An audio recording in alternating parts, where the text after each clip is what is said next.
and welcome to the Evidence-Based EdTech Podcast series. This is a joint venture between Educate and the Edtech Podcast. My name's Rose Luckin. I'm a professor at University College London, and I'm also the founder of Educate Ventures Research.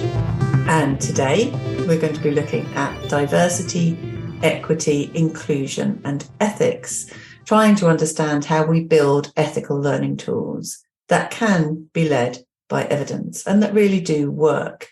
How does the existing technology in our homes and classrooms accommodate learners from a variety of backgrounds, abilities, and how do we ensure it's developed with inclusivity in mind, from conception right on through to the gathering of data that we know technology needs in order to function for the widest possible audience? What are our concerns in this area?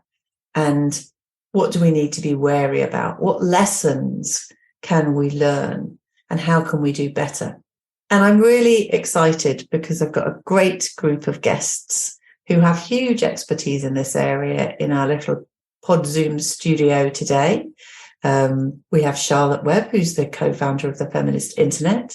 We have Daisy Creswell, who's founder and strategy writer for Make Good Trouble. And we have Nicola Wyatt and Sylvie Coanda, co-founders of Soundwaves Foundation. So what does inclusive or ethical technology look like to you? And why is it vital that developers are aware of the diversity of their potential audiences and users?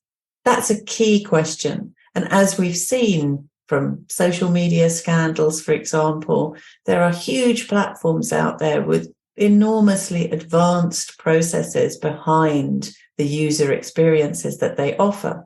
And we've seen some very worrying and concerning issues with the use of these large platforms that can be skewed and biased and lead to huge problems for the people who are using them.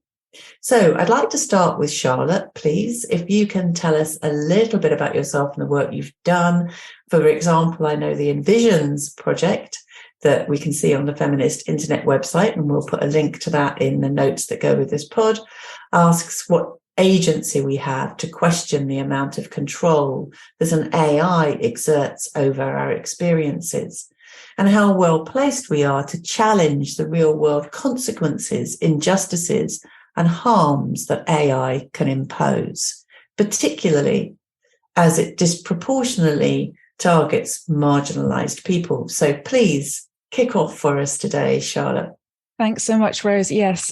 So I am Charlotte, and as you've already said, I'm one of the co-founders of a collective called Feminist Internet. And I'm also a research fellow at the Creative Computing Institute, which is part of University of the Arts London. And both of those roles, which I'm incredibly grateful to be part of, are very much about working at intersections of sort of technology development and creative practice and society, really. So everything that I do tends to be focused on how can we think about social problems, how can we communicate about social problems, and how can we imagine and sort of hold a vision for more equitable techno-social futures by bringing together amazing people that want to engage in creativity, technology development, and in some cases sort of feminist design methods, or in some cases approaches around design justice or participatory co-design and things like that. So that's where I find myself operating. In terms of what inclusive technology looks like to me and why I think it's vital, for me, inclusivity is part of the sort of broader question of equality. And I like to sort of frame it in those terms because I think it helps us to understand it as part of something connected to very long-term structural societal issues that underpin the ways in which technology can exacerbate something like bias, or actually more realistically, racism, sexism, colonialism, classism, xenophobia. Those things that technology can amplify are systemic. And I think that's an important way to think about inclusion and to think about equality. And when technologies do kind of come from that space, they do tend to be transparent. They do offer meaningful choices. They try not to exploit humans or the planet, they do offer redress if people are harmed. They actively seek to understand and minimize potential unintended consequences. So I think that's enough for starts. That's great. Thank you, Charlotte. I think the issue around transparency is super important, and also getting people together as you're doing as a community to think and imagine a better future, basically, seems to me an important way to go. Daisy, I love the name of your company, Make Good Trouble. I just think that's brilliant. So I'm hoping you're going to tell me something about how that came about. But it feels to me as if learner-centered or user-centered design is really in the blood of your organization. So please let us know your thoughts and a little bit about Make Good Trouble. Thank you, Rose. I'm Daisy Cresswell, founder of Make Good Trouble. We are a youth-led social enterprise, and everything we do and make is co-produced by young people, co-created by young people, and that's crucial. The reason the company's called Make Good Trouble is I was labelled a troublemaker at school. I went to a very rough school in a very rough part of just outside Brighton, and you kind of live up to the label when that happens. And that's certainly true of me. And I thought I would be unemployable. And then I found the creative side of life and realised actually it was an asset to use the other side of your brain, the creative side of your brain. I'm a parent and I'm also an employer of young people. And I was just thinking, actually, when you were talking there, Charlotte, that I'm also, it's kind of accidental, but we're an all-female organisation. We have had other people from different genders who have joined us, albeit briefly, but as a core, we are all women, but it isn't deliberate, actually. A lot of what I have found, actually, is most parents who speak out tend to be female and to be the mothers, which is a shame. I'm not saying that the dads haven't got stuff to say, because they have, but it's a very different dynamics. You've got all sorts of layers there. But one of the things I wanted to mention is our work is centered around young people's emotional well-being and mental health issues. We make content with them. So we make radio shows and podcasts and short films. But one of the things we're getting more and more into is evaluation, peer-led evaluation. So young people evaluating interventions that have been designed for them, but they've been designed by adults, which is one of the issues. And you're talking about agency there, people having agency and control over what those interventions might be. And I was talking to Professor Lucy Easthope the other day we're doing a project with her about the effects of COVID and the effects of living in permacrisis on young people and families. And she said one of the things that she's noticed is that the adults have broken the moral and social contract with the young people. And that's a really interesting point, I think, because it's about time that the young people had more power to have a say. We are doing a lot of work, qualitative research, with a technique called most significant change. And the point about that is it's completely unbiased because it doesn't have any preloaded questions or pre-assumptions, if that's the right words. And the empowerment of young people to run those projects is phenomenal to see. I definitely want to come back to that. I love the idea of the co-creation of the evaluation. I think that's so important. I'd love to know more about this most significant change as a qualitative concept. I think that's really interesting. I'm Sylvie, co-founder of Soundwaves Foundation. We founded the charity about, a year and a half ago. I have 3 children, 2 of whom are profoundly deaf.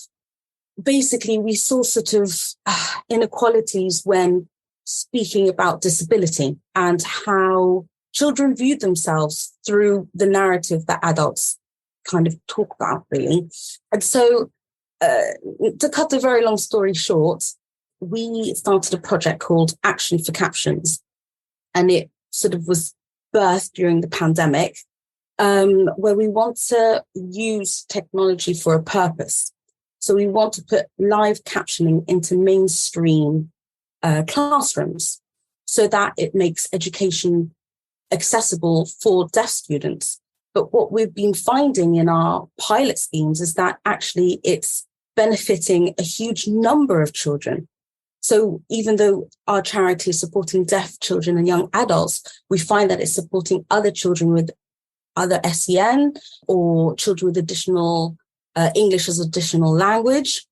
And basically, it's all about making the spoken language visible and realizing that education is pretty linear.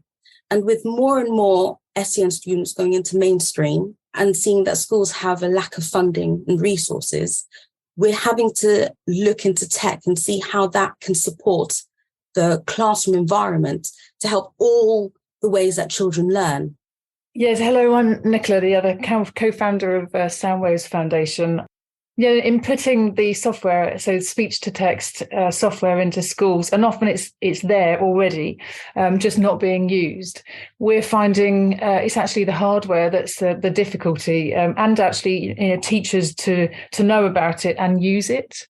And we're realising, across the state system that the hardware can be anything and everything. Whilst the software could be used, in many cases it actually isn't able to be used because of the mixed systems that's there.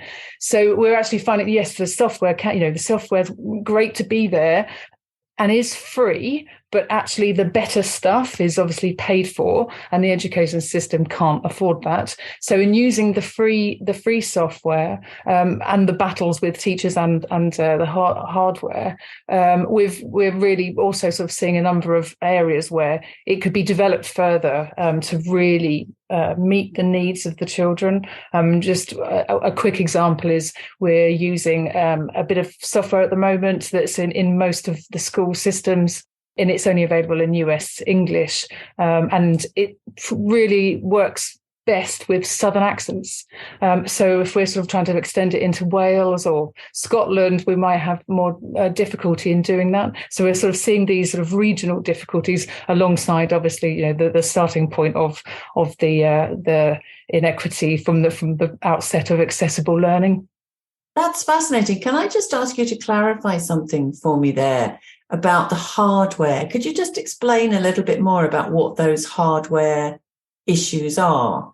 Because I think that'd be really useful for listeners.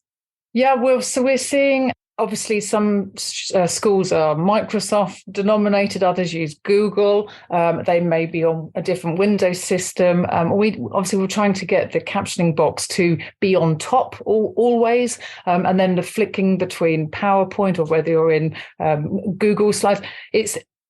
It means that a teacher, to get captioning on and working throughout the day, has to reopen Windows, has to check the microphone input and the output, not lose sound. All of that is above and beyond what a teacher should do in a class. They're there to teach and deliver to 30 students or more in many cases, and not to sort of solve or troubleshoot the technology. So that's really what we're finding. And ultimately, you want to walk into a classroom, turn it on, it captions. That's your starting point. That's really helpful. Thank you. I think that's cleared that up. And it's interesting as we move on to the second area that I want to pick up on. And I'm going to start with Daisy this time, around user agency, because I think that user agency is something that's key. And it's already come up in the comments that you've all made. It's broadly about our ability as individuals to shape the world. And in this instance, to shape the world through technology. And our ability to do that is also impacted by our awareness of our ability to do that.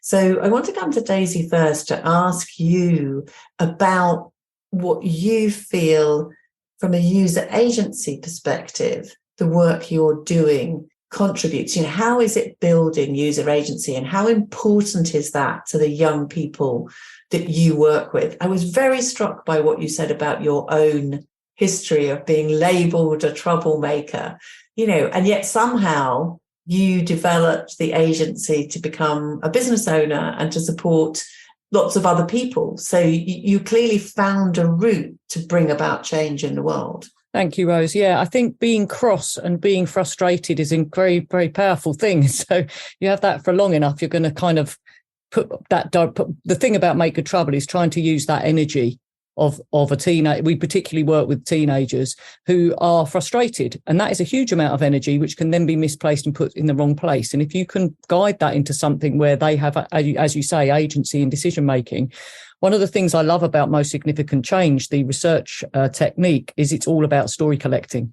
So you teach. We have young people who are trained in MSc, and they can then train other young people. We try and stand right at the back. We everything we do is led by the youngsters. But the thing about that is there's two things that are really important. One is they learn the art of active listening, but in that you can, there's a lot of empathy goes on there. Obviously, it's all safeguarded, the technique and the way, the training and everything else. But there's something so powerful about someone being heard and someone saying a lot of marginalised children are not heard.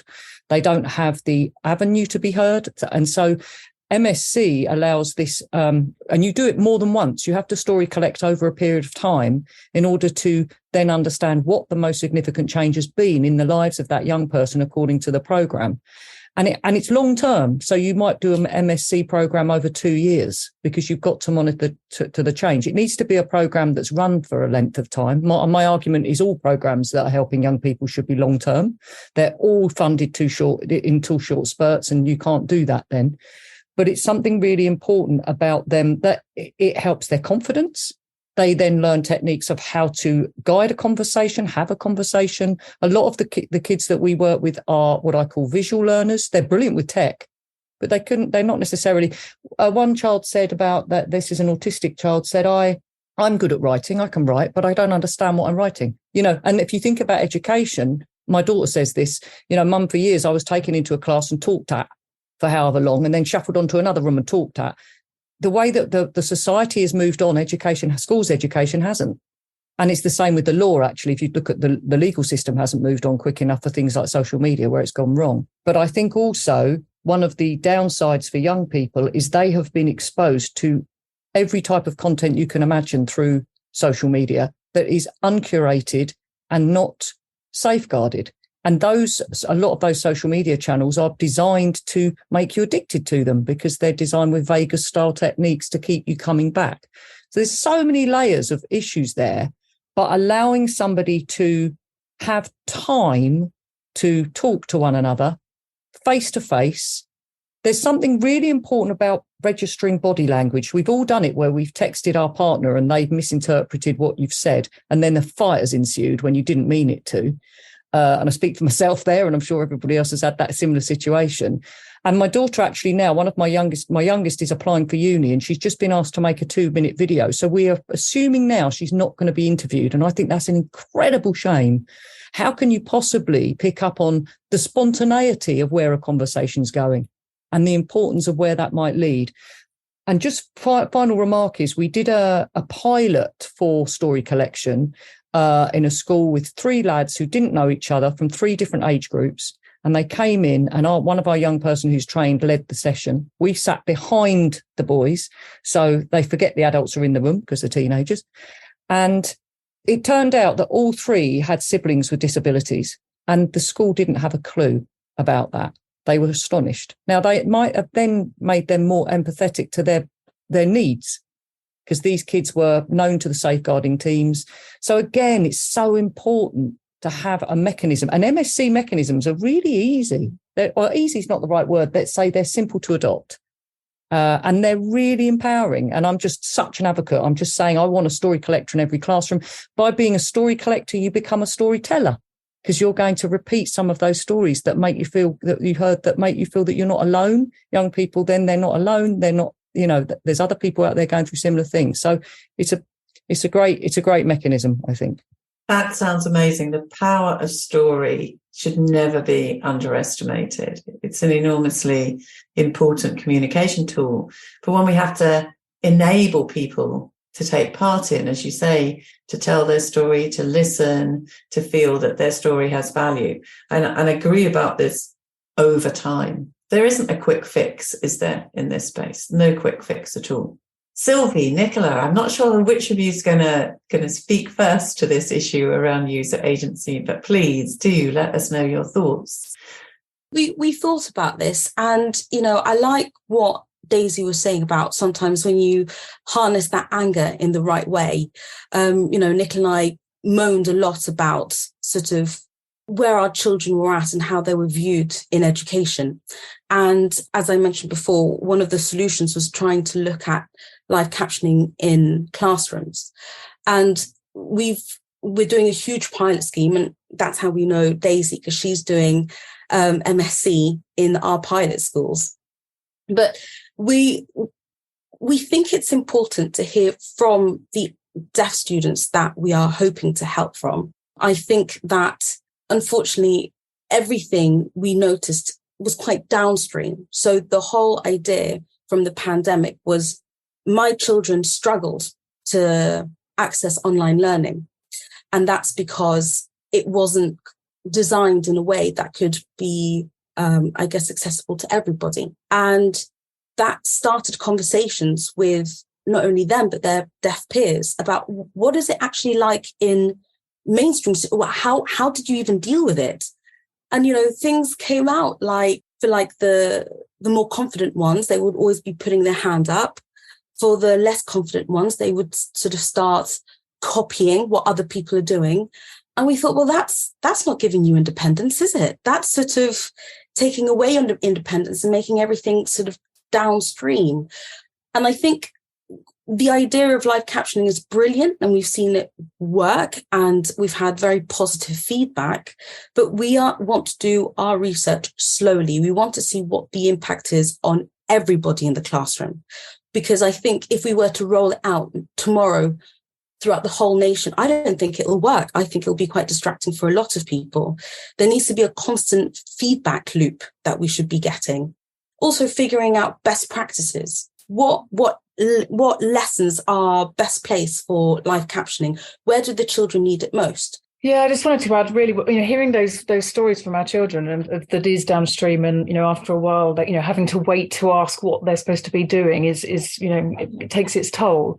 But it becomes of no surprise when you learn and look at the statistics that deaf children or deaf people are twice as likely to have poor mental health. So you sort of feel like these are early departure points where you don't have that control in your life. The words with deafness, particularly isolation and being withdrawn.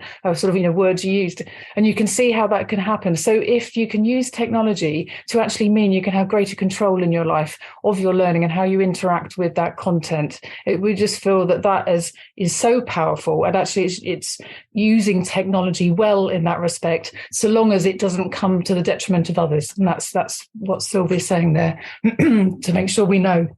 And that's really interesting, isn't it? And something we'll come on to in a moment, this idea that, there's a diverse population in the classroom and trying to make sure that everybody benefits. So understanding the impacts on everybody.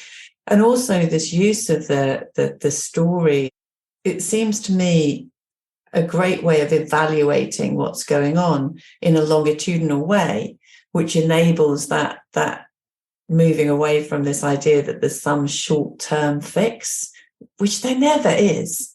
There's an emergency response in an emergency, but that's all it is. It's the long term that matters. So collecting that evidence over time seems to give you the information you need to see where benefit is being gained and where there might be challenges.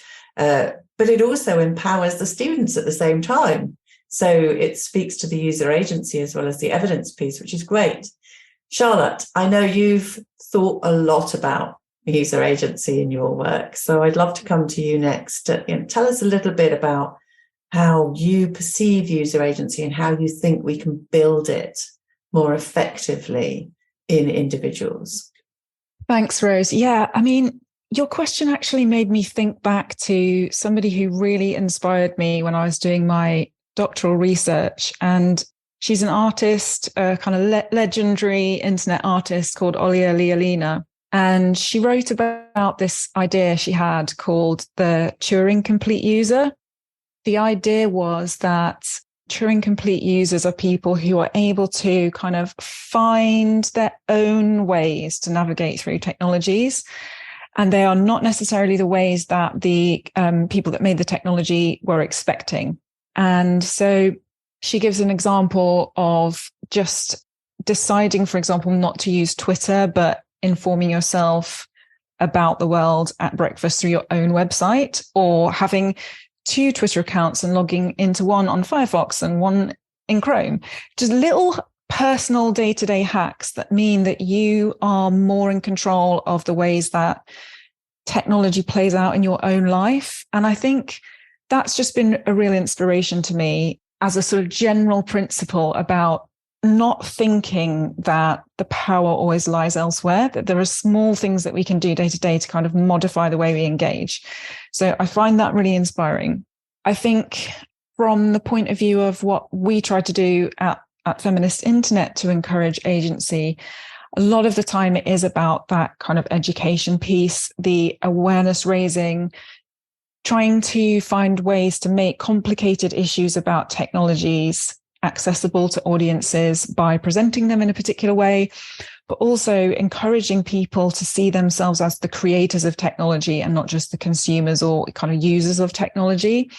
So when you do an intensive week with young people and you walk them through the process of like building their own chatbot, for example, or in our case, like feminist chatbots, you do, I think, create a sense of agency because they are now learning, well, actually, technology is something that I can not only use, but I can build as well. And I think seeing ourselves as stakeholders in the development of technologies is sort of, really helpful. I mean, for that to happen in a meaningful way, you need the people who have the power and the sort of like production prowess to find ways to engage people in that process. But I think it is a really, really important part of agency. And to go back to your point about transparency earlier, that's crucial as well, because how can we have agency to make choices when we don't understand the choices that we're being offered? So, I think that's classic, like terms and conditions that are illegible. Example is a case in point. Classic and deeply frustrating, isn't it? And Very. Often they point you to other documents, and then when you go and try and read those documents, they either don't exist or they're even more impenetrable, and it just feels like the wrong way to go. And that point you make about the power, I think that's part of the problem, isn't it? That the people for whom things are not working so well just don't have the power a lot of the time. And that impacts on their agency and impacts on what they're able to do to bring about change. And so that takes me to the sort of final formal question before we have a more free-flowing discussion.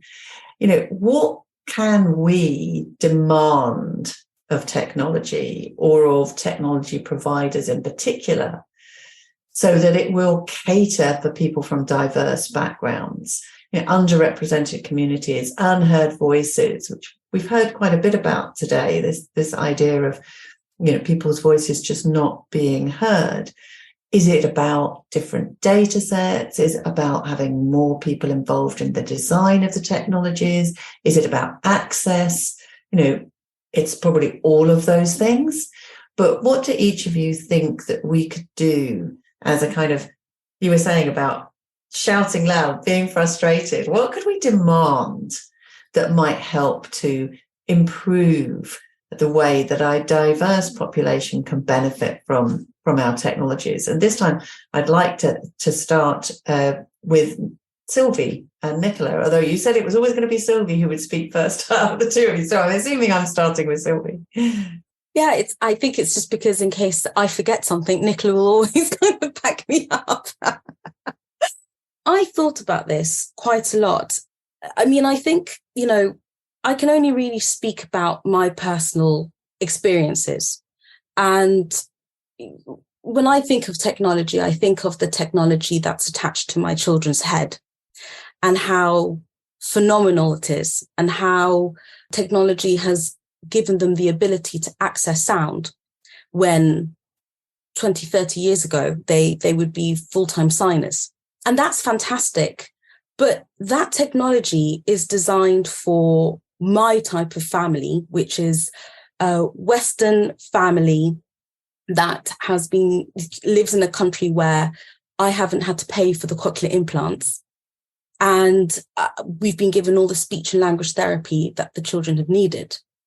And when I think of where I'm from. I'm a first generation immigrant.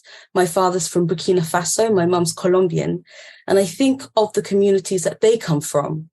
And if you're deaf in those communities, technology doesn't even touch the surface. It just doesn't go anywhere near you.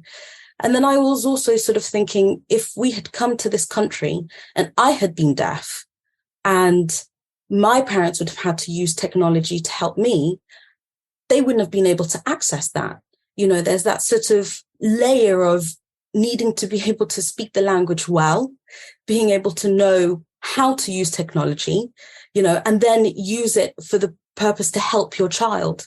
So I think currently right now, when I look at sort of the people that we're trying to help and all the families that we speak to, there's a big divide between the families that are capable and able to fight for their children and use the right language to the families that can't at all. And there's already an inequality there, you know, hearing deafness. But then within sort of disability, there's an even bigger inequality when if you can't sort of be a mouthy advocate for your child because you just can't, you know, speak the language or have the knowledge of all this paperwork that you need to be able to have. Like, you know, we have educational healthcare plans. These are huge documents where I feel like you need a PhD to be able to write them, you know. So we need to get to a point where it's even technology isn't equal, and using it as a purpose is fantastic and it's improving, but it's not improving for everybody. Well, I think maybe I should be sort of kind to technology for a moment as we're all sort of, you know, ripping it apart. But I do feel that, you know, technology is being used very well as assistive technology in education, and I think that meets needs, particularly for sensory needs. I think it's really, you know, a benefit. It's just how do you know, there are multiple needs, and how do you knit them all together in a cohesive, sort of useful way in the classroom. I think that's the sort of challenge, perhaps less about sort of, you know, how to make technology better. It's how do you fit it all together and actually serve society in the best way.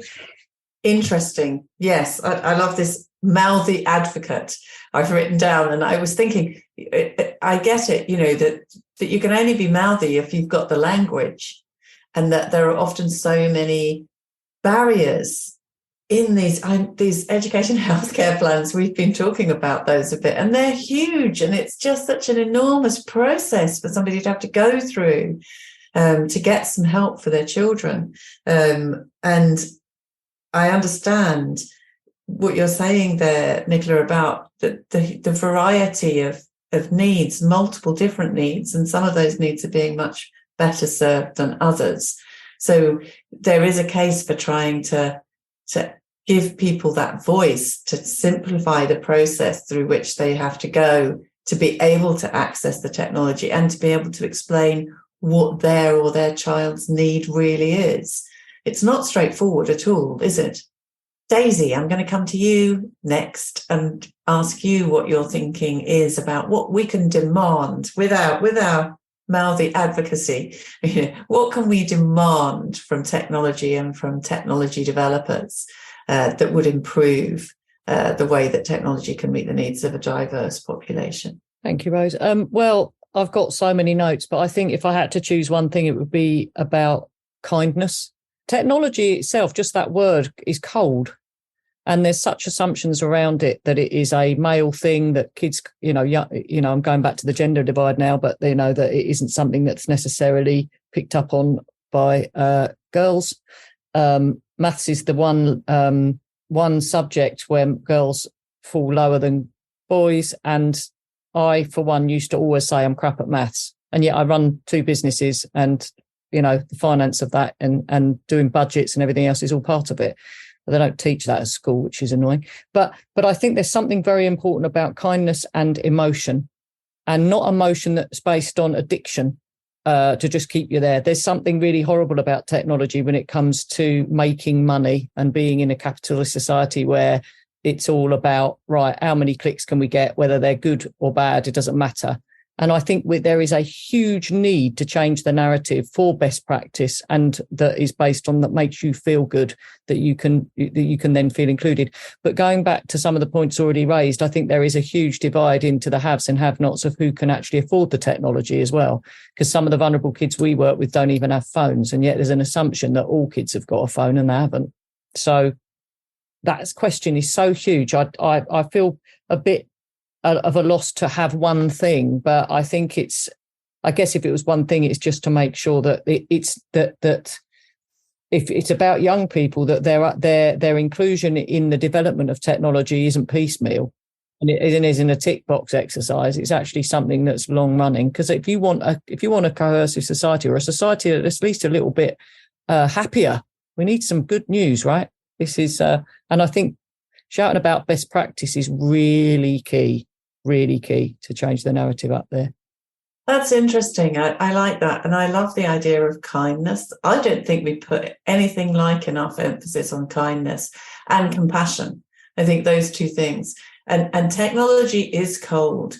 And, my background's in artificial intelligence. And, I'm often saying to people, AI has no kindness. It has no compassion. It's not human. It can mimic emotion. It doesn't feel emotion, and we do. And I think we underestimate the importance of those feelings. Daisy, you wanted to say something? I just wanted to add one thing, actually. When my first job out of college, I did graphic design at St Martin's, was for the body shop for Anita Roddick way back when. And there was a thing that we learned through their merchandising department, which was how to shop the shop. So when you go in, the M&S always used to do it. The carpets are in sort of zones, and the floor guides you like a yellow brick road to shop the shop. So it tries to make you buy all those impulse buys at the counter when you're about to purchase, all of that. But what if that journey was based on kindness and a positive emotion? Somebody once said to me, when you're on an aeroplane, instead of coming around with duty free, why don't they tell you what's below your feet? There's a beautiful mountain under here, and there's a bit of education going on. And when you feel better about that than some crap perfume that you didn't want to buy. I'm digressing a little bit, but I think there's something really important about guiding somebody in a way that could be really, really positive instead of really negative, because it's just been negative for so long. I think there's a revolution. I'm telling all my young people, vote, vote, vote, vote, vote. It is important to use that voice, isn't it? But so much of what we experience is driven by the bottom line and making big profits. And of course, what you're saying may not make a big profit in terms of, money, but in terms of social benefit, huge. Charlotte, over to you for your feelings. What should we be demanding of the technology and the technology providers? Yeah, thanks, Rose. I mean, I have to say this question does press on both my sort of optimistic and cynical side. And I was reflecting on the difference between what can we demand and what should we demand? Because, I think on the one hand, demanding things from big tech is incredibly difficult unless not meeting the demand represents a significant dent in profit for them to just expand on the point you've just made. On the other hand, there are many things, and all of the panelists have spoken about really important things we should be demanding of technology companies. So I think that's one thing to just flag. But the optimist side in me is very inspired by increasing cases where, for example, tech company worker protests or public protests do lead to change. I mean, with the A-level algorithm fiasco in the UK a couple of years ago, students gathering outside the Department for Education chanting F the algorithm did lead to a significant action.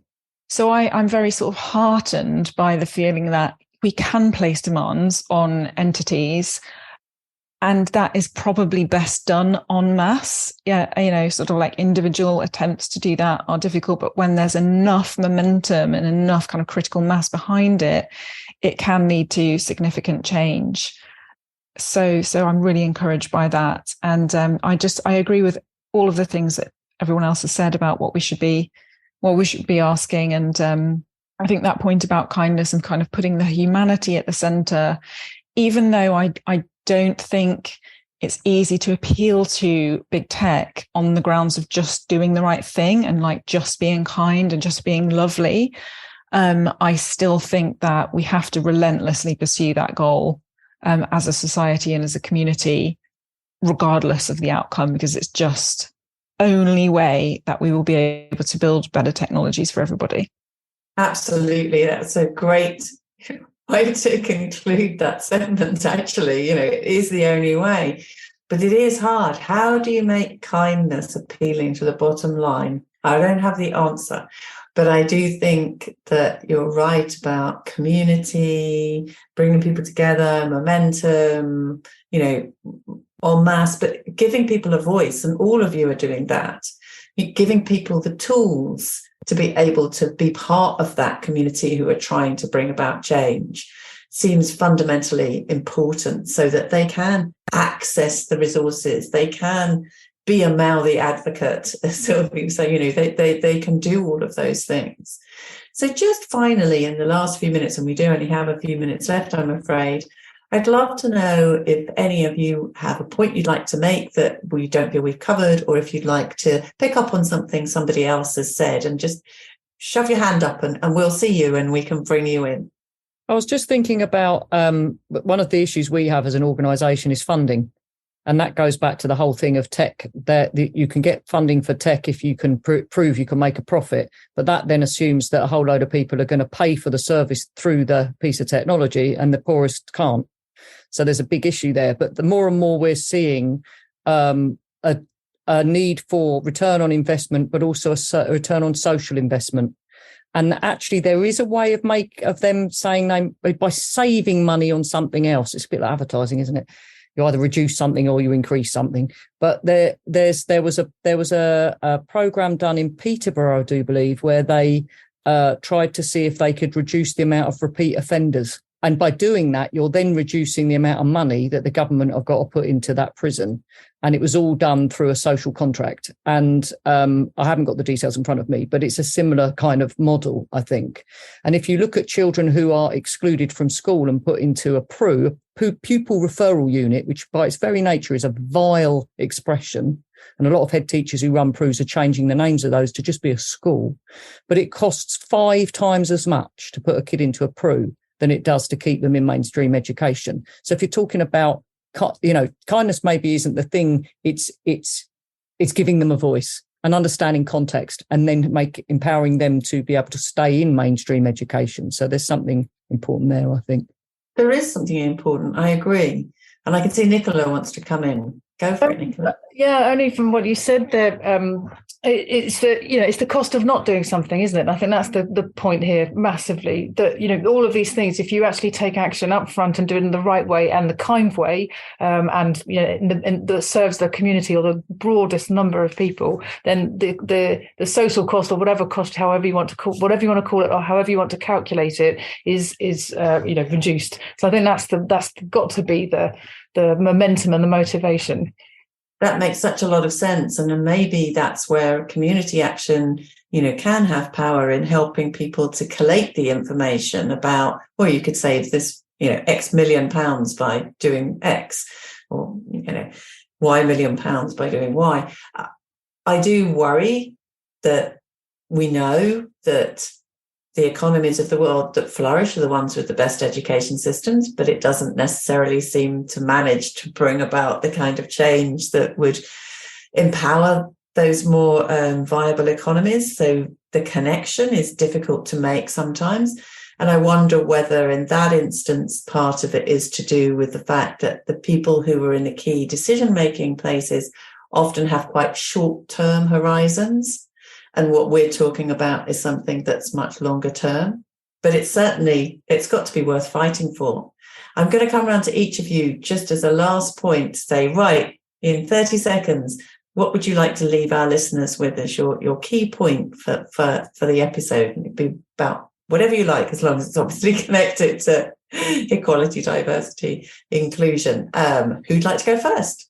I'm going to steal this from Nicola. Sorry, Nicola. But what I love is I want people, when they walk into a room, read the room, who's in the room, and what technologies will help them access whatever you're trying to say or to provide. I think there is so much out there, maybe too much, but maybe not too much, but there is so much out there that can help so many people that think about that. How can you make whatever you're saying more accessible, whether it is you're deaf or blind or speak a different language, it doesn't matter. So yeah, do some research, see how you can help people, I think. Thank you, Sylvia. That's great. Charlotte, your 30-second leaving point. I would say if you're feeling depressed about big tech, or if you're feeling the moral panic around, ChatGPT and how it's taking over the world, listen to this podcast and remember these amazing people who are really pushing to make a difference. And remember that if enough of us make these small contributions, we will make a big difference. And there's a lot of hope in that. And thank you to all of you for your amazing work. Thanks, Charlotte. Yeah, absolutely. We need to stay positive. Things can be done. Absolutely. Daisy. I think my takeout would have to be listen to children, because they are hilarious, ingenious, they're frustrating, but they are brilliant and they're hugely underestimated, and they should go to the top of the chain, because we failed them, I think. Not us here, because I think we're doing some great work, but too many adults in power have failed them, and it's about time that was changed. Absolutely right. Nicola, your last words. I think it's only really how we all need to work together. And it's, there's great things out there and there's great people. And the more that is actually connected, and I don't mean just, in a one glorious hug, but just, to actually truly make it work on the ground for everyone, and actually say not in silos, but together. I couldn't agree more. And if this little pod can do something to bring people together, and as I say in the pod notes, we'll put connections to the work you're doing, then that would be a great thing. Thank you so much. I've really enjoyed this episode. It's been lovely to have you all together, and fantastic thoughts, answers, very, very thoughtful contributions. Thank you so much. We really do appreciate your time and your contributions. I hope wherever you're listening, you found our discussion informative and practical and useful, and there's something you can take away to use yourself, or maybe share with your teams, your colleagues, your friends. If you want more information on the series and our lovely guests, please visit the Edtech Podcast website, which is www.theedtechpodcast.com, and connect with us via social media. To see how Educate is keeping evidence at the heart of EdTech, go to www.educateventures.com and join our conversations there or on LinkedIn. You've been listening to the Evidence-Based EdTech podcast series, and this is a collaboration between the Edtech Podcast and Educate Ventures. And thank you from me as your host today, Rose Luckin, and from our great guests, all talking about diversity, equity, inclusion, and ethics.